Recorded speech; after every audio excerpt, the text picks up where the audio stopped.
Hi hello welcome to our channel. నేను మీసిరి. ఈరోజు మనం చెప్పుకోబోయే కథ మిసెస్ అగస్త్య పార్ట్ 3. కథలోకి వెళ్ళే ముందు వీడియోని లైక్ చేసి హైప్ చేయండి. మీరు ఇంట్రెస్టింగ్గా చూస్తూ ఉంటే నేను ఇంకా మంచిగా ఇవ్వగలను, సరేనా? మాకు తెలిసిన అంకుల్ చక్రవర్తి ఇండస్ట్రీస్లో జాబ్ ఆపర్చునిటీ ఎక్కువగా ఉంటాయి, ఫ్రెషర్స్ని ఎంకరేజ్ చేస్తారని సలహా ఇచ్చారు. నేను చక్రవర్తి ఇండస్ట్రీస్కి వెళ్ళాను. సరిగ్గా అదే సమయంలో గ్రౌండ్ ఫ్లోర్లో కనిపించిన దృశ్యం చూసి నా కళ్ళు బయర్లకమ్మాయి. 6 అడుగుల మహానుభావుడు మరొక అతన్ని చావగొడుతున్నాడు. కొన్ని నిమిషాలు ఆశ్చర్యంలో ఉండిపోయి వెంటనే తేరుకొని వాళ్ళ దగ్గరికి వెళ్ళాను. అదే నేను చేసిన పెద్ద తప్పు అని అప్పుడు నాకేమాత్రం తెలుసు. హే మిస్టర్ అని కొడుతున్న అతన్ని బలంగా వెనక్కి లాగాను. విసుగ్గా నా వైపు చూశాడు. మరో 5 సెకండ్ల పాటు అలాగే చూస్తూనే ఉన్నాడు. ఇతనేంట్రా బాబు ఇలా చూస్తున్నాడు అనుకుంటూ, హే మిస్టర్, ఎందుకు అతన్ని కొడుతున్నావు? నువ్వేమైనా వీధి రౌడీవా అని నేను అరవగానే షటప్ అని గట్టిగా అరిచాడతను. ఆ అరుపుకి ఉలిక్కి పడ్డాను నేను. ఒక అడుగు వెనక్కి కూడా వేశాను. వాచ్మెన్ అంకుల్ అక్కడి నుంచి మెల్లిగా జారుకున్నారు. నా వైపేలా చంపేసేలా చూస్తూ ఆ పక్కనే ఉన్న అతన్ని గట్టిగా ముఖం మీద ఒక్కడి కొట్టి వెనక్కి నెట్టేశాడు. అతని అరుపులు విని నాకు భయంతో ముచ్చెమటలు పట్టాయి. కింద పడిన అతను కుంటుకుంటూ అక్కడి నుంచి పారిపోయాడు. భయంతో చుట్టూ చూశాను. ఏ ఒక్క పురుగు కూడా లేదక్కడ. నా మీదకు వస్తుంటే అడుగులు వెనక్కి వేశాను. అతని నుంచి వెనక గోడకి అతుక్కుపోయాను బల్లిలా. నన్నే చూస్తూ నా పక్కన చేతిని పెట్టాడు. అతనికి నాకు మధ్యలో కొంచెం మాత్రమే ఖాళీ ఉంది. భయంతో బిక్కుబిక్కుమంటూ చూశాను నేను. అతని దవడ కండరాలు బిగుసుకున్నాయి. తెల్లగా ఉన్నాడు కదా, ముఖం మరింత ఎర్రగా అయిపోయింది. అతని చూపులు ఘాటుగా నా వైపే ఉన్నాయి. ఏయ్, ధైర్యం తెచ్చుకోవడానికి ప్రయత్నం చేస్తుంటే నా ఫేస్ పక్కన చేత్తో గోడ మీద గట్టిగా కొట్టాడు. ఇక ఆ దెబ్బకి మాట బయటికి రాకుండా నోటికి చెయ్యడ్డు పెట్టుకున్నాను. భయంగా అతన్నే చూస్తున్నాను. ఒక రకంగా చెప్పాలంటే బెగుసుకుపోయి అతని వైపే చూస్తున్నాను నేను. ఇంకోసారి నా కళ్ళకు కనిపిస్తే చంపేస్తాను అని చాలా చిన్నగా చెప్పాడు. అయ్యగారు ఎంత చిన్నగా చెప్పినా ఆయన గారి గొంతులో బేస్కి హడలు చచ్చాను నేనైతే. నువ్వు ఎవరు? నన్ను ఎందుకు బెదిరిస్తున్నావు? నేనెందుకు నీకు భయపడాలి అని ఎలాగో అలాగా ధైర్యం కూడ తీసుకుని అడిగాను నేను. వెళ్తున్న వాడిని నా మాటలతో రెచ్చగొట్టినట్టున్నాను. నా భుజం దగ్గర తన చెయ్యి బిగుసుకుంది. నా నడుము తన చేతుల్లో చిక్కుకుపోయింది. భయంతో ఏడుపు చేసింది నాకు. ఎవరి ముందు నేనెందుకు వీక్ అవ్వాలి? అందుకే ఏడవకుండా అలాగే చూశాను. తను పళ్ళు బిగించి నా వైపే కొరకొరా చూశాడు. భయపడతావు, నాకే భయపడతావు, భయపడాలి కూడా అని ఇంకా శరీరం మీద ఒత్తిడి పెంచేశాడు. లీవ్ మీ, ఈసారి కన్నీళ్లు దాచలేకపోయాను నొప్పికి. షిట్ అని విసుగ్గా వదిలేసి వెళ్ళిపోయాడు. చాలాసేపు అక్కడే నిలబడిపోయాను. నా శరీరంలో ఇంకా వణుకైతే తగ్గలేదు. మరో అరగంటకు తేరుకొని నుదిట పట్టిన చెమటలు తుడుచుకొని మెల్లిగా ఆఫీస్లోకి వెళ్ళాను నేను. అసలే ఒక సబ్జెక్టు రాయలేదు, జాబ్ ఇస్తారా లేదా అని టెన్షన్గా ఉంది నాకు. 3 రౌండ్స్లో సెలెక్ట్ అయ్యాను. మరో 2 to 3 డేస్లో జాయిన్ అవ్వమని జాయినింగ్ ఆర్డర్స్ కూడా ఇచ్చారు. అప్పటి వరకు పడిన కంగారంతా పోయింది. ఎగురుకుంటూ ఇంటికొచ్చేసా. ఫ్రెష్ అయ్యి హాస్పిటల్కి వెళ్ళాలి. డాడీతో జరిగినవన్నీ చెప్పాను, ఆ రాక్షసుడి గురించి తప్ప. డాడీ నా మాటలు పడుకొని వింటున్నారు. ఆ రోజంతా డాడీతో గడిపి నా జాబ్ విషయం డాక్టర్తో మాట్లాడి డాడీని కేర్ చేయమని నేను రెంట్కి తీసుకున్న ఇంటికి బయలుదేరాను. శాలరీ కూడా 50,000 వరకు ఇస్తున్నారు. అదేమంత పెద్ద అమౌంట్ కాకపోయినా ఇప్పుడు నాకు చాలా ఇంపార్టెంట్ ఆ డబ్బు. ముందు ముందు శాలరీ కూడా పెంచుతామని కూడా చెప్పారు. తర్వాత రోజు మా వెంకన్న గుడికి వెళ్ళి నా జాబ్ గురించి చెప్పేసి ఓ 10 రూపాయలు హుండీలో వేసి సంతోషంతో ఇంటికొచ్చేశాను. మరో 2 రోజుల తర్వాత ఆఫీస్లో అడుగుపెట్టాను. ఫస్ట్ డే కాబట్టి వర్క్ ఏం లేదు. మా ఫ్రెషర్స్కి ట్రైనింగ్ ఇచ్చారు. వారం రోజుల్లో ట్రైనింగ్ సెషన్ అయిపోయింది. మరో వారం రోజులకి వాళ్ళు ఇచ్చిన వర్క్ బుద్ధిగా చేశాను, స్కూల్ పిల్లాడిలా. అప్పుడే నాకు విన్ని పరిచయం అయింది. నవ్వడం మర్చిపోయి నన్ను నవ్విస్తూ ఉండేది. విన్నీతో తప్ప ఎవరితో నేను మాట్లాడేదాన్ని కాదు. ఒకానొక రోజు స్టాఫ్ మీటింగ్ ఉందని చెప్పారు. ఏం చెప్తారో ఏమో మీటింగ్లో అని అందరితో పాటు నేను ఆ మీటింగ్కి వెళ్ళాను. ఎంత పెద్దగా ఉందో ఆ హాలు. 10 నిమిషాల్లో రచ్చరచ్చగా ఉన్న meeting hall pin drop silent అయిపోయింది. ఎందుకో నాకైతే అర్థం కాలేదు. అడుగుల శబ్దం వినిపించింది. అటువైపుకి తల తిప్పి చూశాను నేను. నేను డోర్ ఓపెన్ చేసుకుని వస్తున్న అతను కనిపించాడు నాకు. నా కళ్ళు ఎంత పెద్దవవ్వాలో అంత పెద్దవయ్యాయి. నా నోరేమో బార్లా తెరుచుకుంది. అతనెవరో కాదు. 15 డేస్ బ్యాక్ నేను గొడవ పడ్డ అతను. నాకు వార్నింగ్ ఇచ్చిన అతను. ఇతనేంటి ఇక్కడున్నాడు అనుకునే లోపే మా ఎండీ గారి చైర్లో కూర్చున్నాడు దర్జాగా. కోటకలు మింగుతూ ముఖాన్ని దాచుకుంటూ ఫైల్ అడ్డు పెట్టుకున్నాను నేను. అగస్త్య చక్రవర్తి అతనే అని నాకు తెలిసింది. వామ్మో! ఇతను మా ఎండీనా? చచ్చాన్రా దేవుడా! ఆ కటౌటే చూసైనా కనిపెట్టాల్సింది కదూ అనుకుంటూ అతని వైపు చూశాను భయంగా. అతను ఏదేదో చెప్తున్నాడు కానీ నేనేమీ వినట్లేదు. ఫైల్ ముఖానికి అలాగే అడ్డు పెట్టుకుని చూస్తున్నాను అతని వంకే. మీటింగ్ అయింది. మిస్ శ్రీదా అని ఆ రూమ్ దద్దరిల్లేలా అరిచాడు. మిగతా వాళ్ళందరూ ఒకరి తర్వాత ఒకరు మెల్లగా జారుకున్నారు. నేను భయంగా నిలబడి అతన్నే చూస్తూ ఉన్నాను. ఇప్పటి వరకు నేనేం చెప్పాను అని సూటిగా నా వైపు చూశాడు. ఆయన గారు చెప్పింది నేను అసలు వింటేనే కదా. ఏడుపు మొహం పెట్టుకొని అతని వైపు చూశాను. క్లాస్ రూమ్లో పాఠాలు చెప్పిన లెక్చరర్ క్వశ్చన్స్ అడుగుతున్నట్టుంది. నా వైపు ఒక అడుగు వేస్తుంటే అంతకుముందు జరిగిన సీన్ నాకు గుర్తొచ్చింది. బిక్క చచ్చిపోయాను. అతని చూపులు ఎలా ఉన్నాయంటే నేను నిలువెల్లా వణికిపోయేలా ఉన్నాయి. నేను అడిగేది వినిపించడం లేదా? లేకపోతే మాటలు రావా నీకు? అతను చిన్నగానే చెప్పినా తన గొంతు గాంభీర్యానికి ఒక అడుగు వెనక్కి వేశాను నేను. అది సార్ అని నేను నసుగుతుంటే చెప్పు నేనేం చెప్పాను అని అడిగాడు. నేను వినలేదు అని తలదించుకొని చెప్పాను. ఏం మాట్లాడకుండా నా వైపు అలాగే చూశాడు. చేతులు కట్టుకుని మరి. తన నుంచి ఏ మాట బయటికి రాకపోవడంతో తల ఎత్తి చూశాను.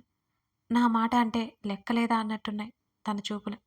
అది సార్ వాష్రూమ్ అని మెల్లిగా అన్నాను. ముఖం చిట్లించి చూసి వెళ్ళిపోయాడు అక్కడి నుంచి. తుఫాను వేసినట్టు ఫీల్ అయ్యి కుర్చీలో చతికిలపడ్డాను రిలాక్స్ అవుతూ. పోయి కొరివితో తలగొక్కున్నాను. నన్ను వదిలేలా లేడు. దేవుడా నువ్వే కాపాడు అని మా వెంకన్నకు విన్నవించుకుని మొరపెట్టుకొని అక్కడి నుంచి లేచి నేను బయటకు వచ్చేశాను. అలా ఒకటా రెండా ఎన్నో జరిగాయి. ప్రతిసారి నన్ను సతాయించడమే సరిపోయింది మా బాస్కి. ఇలా చెప్పుకుంటూ పోతే బోల్డుంది అయ్యగారి చాటపారతం. ప్రతిరోజులాగే డాడీని కలిసి ఆఫీస్కి వెళ్ళాను ఆ రోజు కూడా. ఈరోజు నా లక్ బేవస్తంగా ఉందనుకున్నాను. ఎందుకంటే మా బాస్ నన్ను అసలు తన క్యాబిన్కి పిలవలేదు కాబట్టి మధ్యాహ్నం వరకు పని సరిపోయింది నాకు. మధ్యాహ్నం రాంగ్ కాల్ చేశాడు లంచ్కి వెళ్ళడానికి అన్నట్టుగా. సరిగ్గా అదే సమయంలో మా బాస్ బయటకు వచ్చాడు. ఇప్పుడు బయటికి వెళ్తే ఆ వంక పెట్టుకుని చంపేస్తాడు నన్ను అనుకుని అలాగే కూర్చున్నాను. ఏం చేయాలి అని ఆలోచిస్తూ గోర్లు కొరుక్కుంటూ కూర్చున్నాను నేను. మేడం ఇంకా ఇక్కడే కూర్చున్నారేంటి అని అడిగాడు మా మేనేజర్. ఏం లేదు అని తల అడ్డంగా ఊపాను నేను. మా బాస్ గారు బయటికి వెళ్ళిపోయారు. మరో 5 నిమిషాల తర్వాత బయటికి వచ్చాను. రామ్ నా కోసం కార్కి ఆనుకుని నిలబడి చూస్తున్నాడు. హాయ్ రామ్ అన్న అరుపు నా నోట్లోనే ఆగిపోయింది. మిస్టర్ అగస్త్య గారు కూడా తన కార్కి ఆనుకుని ఫోన్ మాట్లాడుతూ కనిపించారు. ఒకవైపేమో మా బాసు, మరోవైపేమో రామ్. రామ్ మాత్రం నన్ను చూడలేదు. మా బాస్ ఏమో నా వైపు చూస్తున్నాడు కాల్ మాట్లాడుతూ. దేవుడా ఇలా ఇరుక్కున్నానేంటి నేను? ఎక్కడికి వెళ్తున్నావంటే ఏం చెప్పాలి? కనీసం పర్మిషన్ కదా తీసుకోలేదు కదా అని తలదించుకుని చేతిలో ఉన్న హ్యాండ్ బ్యాగ్ని నలిపేస్తూ బయటికి వెళ్ళడానికి అన్నట్టు ముందుకు కదిలాను. శ్రీదా అన్న అగస్త్య పిలుపు విని ఉలిక్కిపడి చూశాను నేను. ఏడుపు ముఖం వేసుకుని ఆయన గారి దగ్గరికి వెళ్ళాను. ఏం చేస్తావు నువ్వు అని అడిగాడు ఆయన. నేనేం చేశాను అని బుర్రగొక్కున్నాను. ఈ అక్షరాలు తగ్గించుకుంటే మంచిది అని ముఖం మీద అన్నాడు ముచ్చు మొహమోడు. నేను కోపంగా చూస్తుంటే ఏంటా చెప్పు ముందు కళ్ళు దించు అని కొట్టేలా చూశాడు నా వైపు. నేనేం చేశాను సార్ అని చిన్నగా అడిగాను. లంచ్ బాక్స్ అందరి కోసం కాదు అని సీరియస్‌గా అన్నాడు. నేను అందరికీ పనిచేశానని ఈయన గారికి ఎలా తెలిసిందబ్బా? ఎవడు చెప్పుంటాడు? అని దీర్ఘంగా ఆలోచిస్తున్న సమయంలో, నువ్వు ఫుడ్ తినే అంత రేంజ్ కాదు కదా నాది. కాస్త చిన్నగా అన్నాడతను. ఆ మాటకి నాకు బాగా తగిలింది. నేనలా ఆలోచించలేదని నోరు తెరిచి చెప్పాలి అనుకున్నాను. ఇంకొక క్షణం అక్కడ ఉండకుండా కారెక్కి వెళ్ళిపోయాడు నేను చూస్తుండగానే మిస్టర్ అగస్త్య చక్రవర్తి. ఏం జరిగిందో, ఏం చేశాడో, ఏం చెప్పాడో అర్థం కాక వెళ్తున్న ఆ కారు వైపు బిక్కమొహం వేసుకొని చూశాను నేను. శ్రీ కమ్! రామ్ నవ్వుతూ పిలిచాడు. నేను ముఖానికి నవ్వు పులుముకొని రామ్ వైపుకు వెళ్ళాను. హాయ్ రామ్ అన్నాను. హాయ్ శ్రీ, వెళ్దామా అని అన్నాడు రామ్ కూడా. ఆఫీస్కి ఎదురుగా ఉన్న రెస్టారెంట్లోకే లాక్కుపోయాను. ఇంకెక్కడికైనా వెళ్తే త్వరగా రావడానికి కష్టం కదా మరి. తల ఊపి తనతో వెళ్ళాను. చాలా రోజుల తర్వాత తింటూ సరదాగా మాట్లాడుకున్నాం నేను రామ్. శ్రీ, సండే ఇంటికెళ్దాం, రెడీగా ఉండు అని అన్నాడు రామ్. ఎందుకు రామ్ అని అడిగాను నేను తింటూనే. ఎందుకేంటి, మమ్మీ డాడీ అందరూ నిన్ను తీసుకురమ్మని అంటున్నారు అని చెప్పాడు రామ్. నేను రాలేను అన్నాను. ఎందుకు శ్రీ అని అడిగాడు. అక్కడికి వస్తే పాత జ్ఞాపకాలు నన్ను చూసి చుట్టుముట్టి చిత్రహింసలు పడతాయి.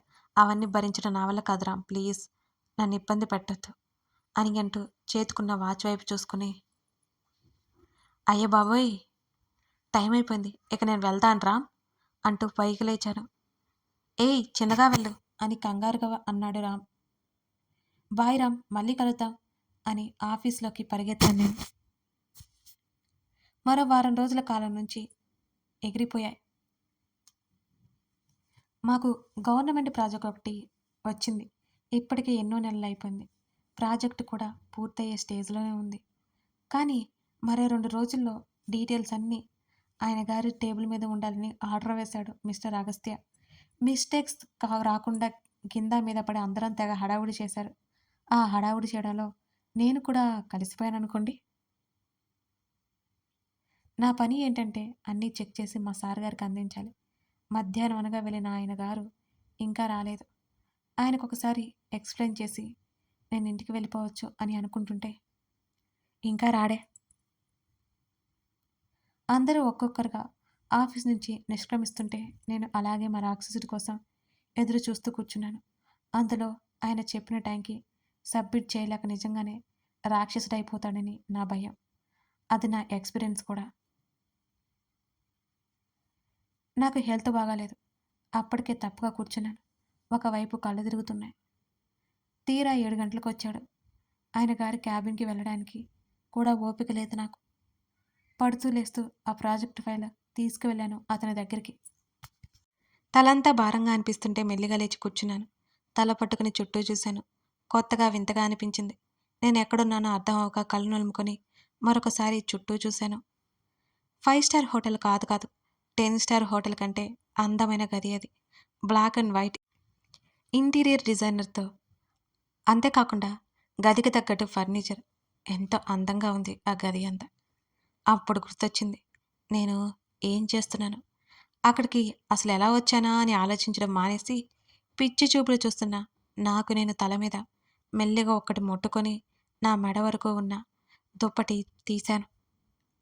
ఆఫీస్‌లో ఉన్న నేను ఇక్కడికి ఎలా వచ్చానబ్బా అని గుర్తు చేసుకోవడానికి తెగ ప్రయత్నం చేశాను. ఫ్లాష్ బ్యాక్‌లోకి వెళ్ళాను ఒక్కసారిగా. నాకు హెల్త్ బాలేదు. అప్పటికే తప్ప కూర్చున్నాను. ఒకవైపేమో కళ్ళు తిరుగుతున్నాయి. మరోవైపేమో బాస్ కోసం వెయిటింగు. తీరా 7 గంటలకొచ్చాడు మా బాసు.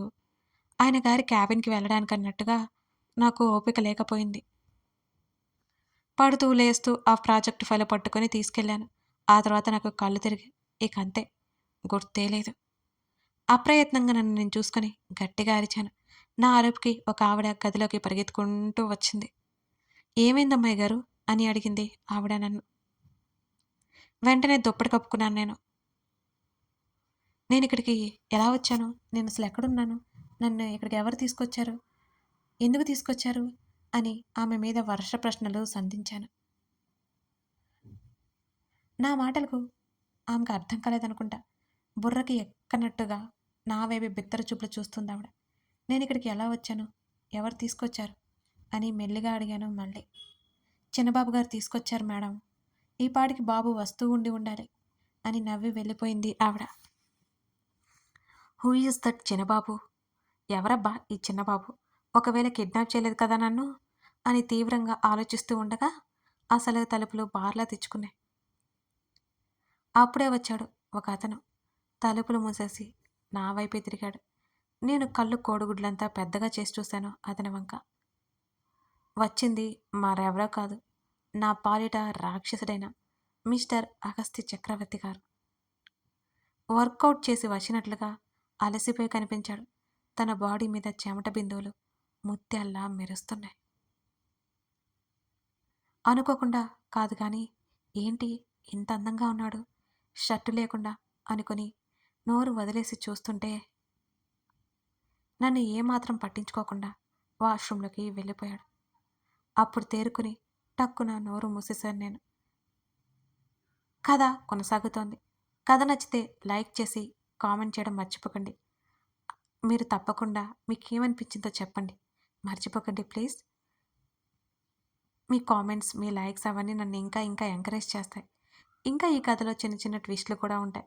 అవి మీరు చాలా సర్ప్రైజ్ ఫీల్ అవుతారు. బాగుంటాయి. మిస్ చేయకుండా చూడండి. Thank you for watching this video.